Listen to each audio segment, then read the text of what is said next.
Assalamualaikum warahmatullahi wabarakatuh. Saya dapat Al-Quran ini dari daerah Temuan. Ini dari sahib saya, Ustaz Dr. Elfahidun Fiesra. Kita sama-sama mengikuti program standarisasi angkatan ke-9 dari MUI. Ini Al-Quran yang beliau beri pada saya saat ini sudah dicetak 1.500 dan nanti akan rencananya ke depan sampai 100.000 eksemplar akan disebar oleh Garam yang sudah ada di berbagai daerah juga di Indonesia bahkan di luar negeri. Nah, targetnya itu berapa? 100.000, luar biasa, dan ingin disebar ke seluruh tanah air. Nah, ini misi besar yang tentu saja ini dicetak ke biaya juga untuk pengiriman juga tentu dengan biaya.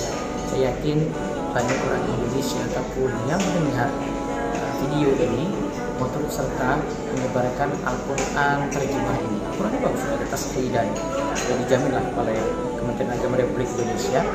Silahkan untuk hubungi info yang ada dalam video ini sehingga jadi amal jariah dan pahala yang terus mengalir.